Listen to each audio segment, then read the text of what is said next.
everyone, it's Joan Burkhart. I want to welcome you to the third module in the course that is advanced. I'm really excited about this. It was so much fun to design and develop, and you are going to get the opportunity to design and develop something yourself. More on that in a second. If you see me glancing to the side like this, it's because I have some notes over here so that I can make sure that I'm comprehensive in talking to you about the main points that I want to speak about. Okay, so this week we're going to be getting started on our third major assignment, in which you will be coming up with ideas and a framework for a professional development session. You are going to be developing an infographic for that professional development session, and you will be choosing what that session and that infographic are about. You'll also be preparing this week to collect your own unique primary data to inform your session and your infographic. And that's really exciting because very rarely do we get the opportunity in undergrad to collect our own unique primary data. But once you get to the graduate level, it's really important to start dipping your toe in those waters to gain confidence in conducting good interviews or collecting survey data, what it means to de-identify data, the IRB ethics, all that stuff becomes really important at the graduate level. And that's something we're going to start looking at this week. So I went ahead and developed a PowerPoint. Now, this was not designed to serve as a presentation. So you'll notice that the slides often are somewhat, I don't want to say text heavy, but they have more text than I would ever put if I was delivering a presentation. But essentially what I did is I took the guidelines and instructions for the assignment and I turned them into what I hope is a little bit more engaging, digestible format in these PowerPoint slides. That way I could embed links and use some images and graphics and things like that. And I just tried to have a little bit more fun with it and get a little more creative, take that risk. Every week I'm asking you to take risks and try out new mediums and new tools and new technologies. Although I use PowerPoint all the time, it's actually death by PowerPoint for me. I felt like this was a unique way for me to try and get this information across to you. And it was really easy for me to organize it that way too. So I have the link to the PowerPoint in this week's session materials. It's about 20 slides long, and I just ask that you go through it and really look carefully at I offer feed up in there, tell you why it's important. I outline what you'll be expected to do, when, how, all those questions hopefully will be answered. I offered examples that I hope are pretty engaging. So take a gander at that, and I look forward to hearing what you think. But essentially this week, our goal is to identify best and worst practices in professional development. Now, that means I ask you, think about professional development sessions you have engaged in, right?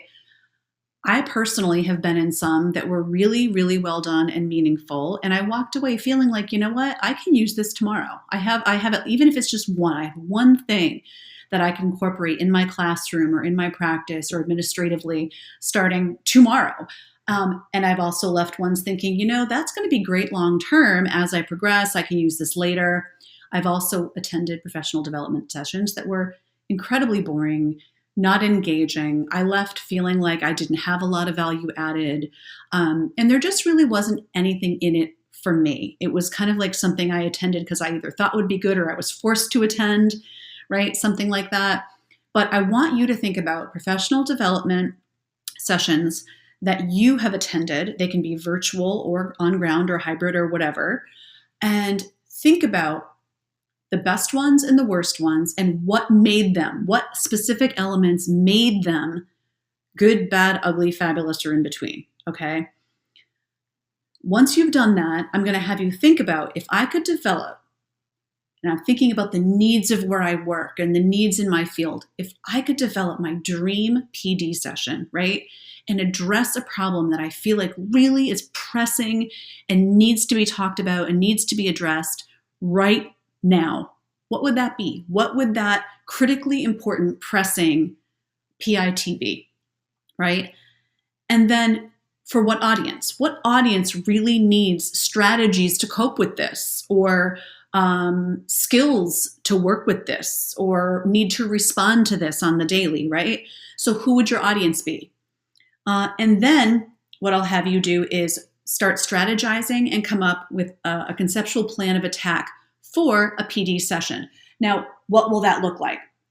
Basically, that's just going to, at this stage right now, it's going to be an outline. It can be a mind map. It can be any type of deliverable you want, but it's really just thinking about there, and you'll see there are questions in the PowerPoint. I've directed you to the slides to answer those questions, right? I believe they're on slides 5 to 9.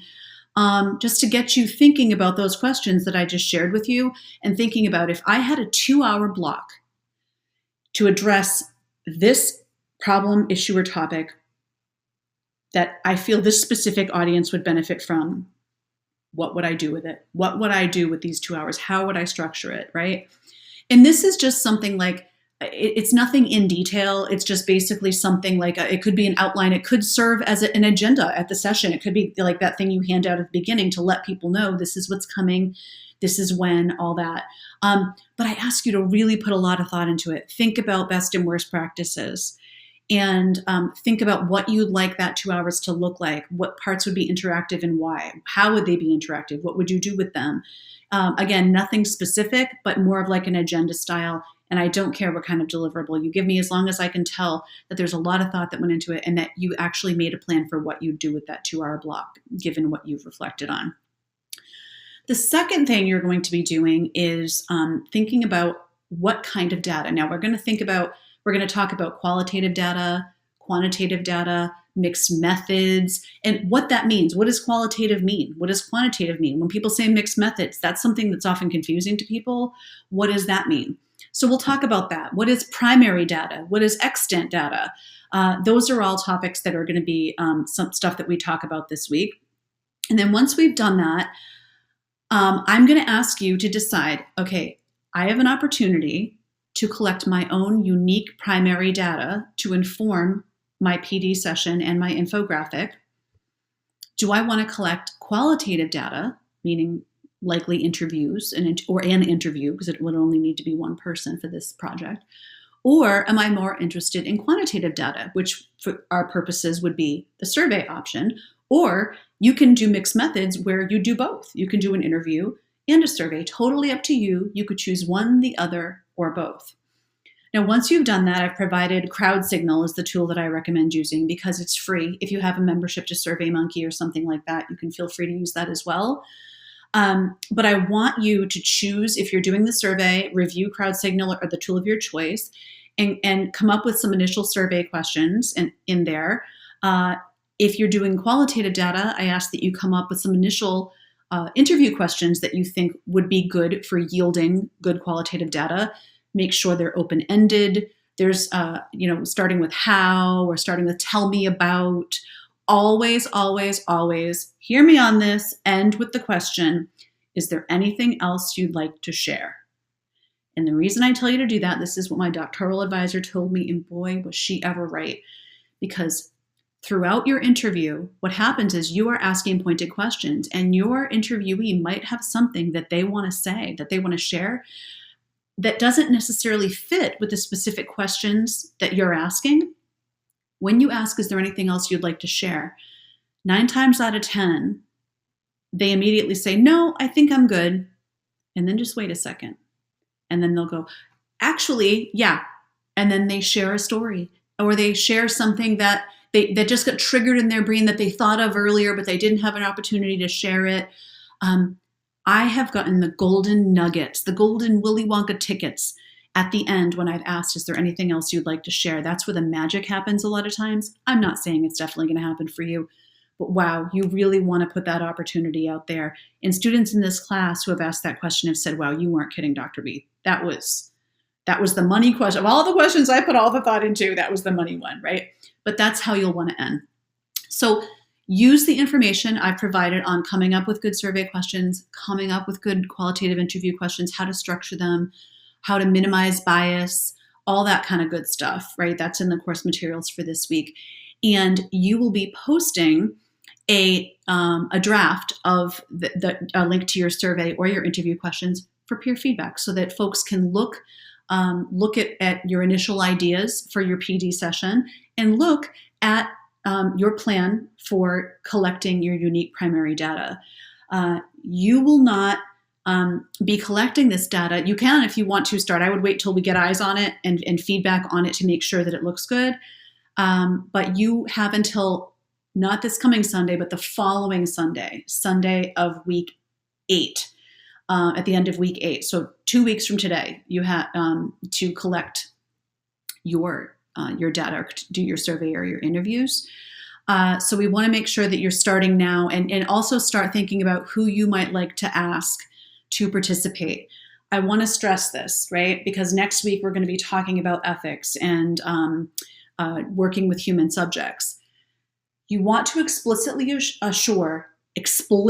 assure anyone that you think would like to participate that any information that you gather will be strictly for the purposes of this assignment in this class, and none of the data will be shared publicly.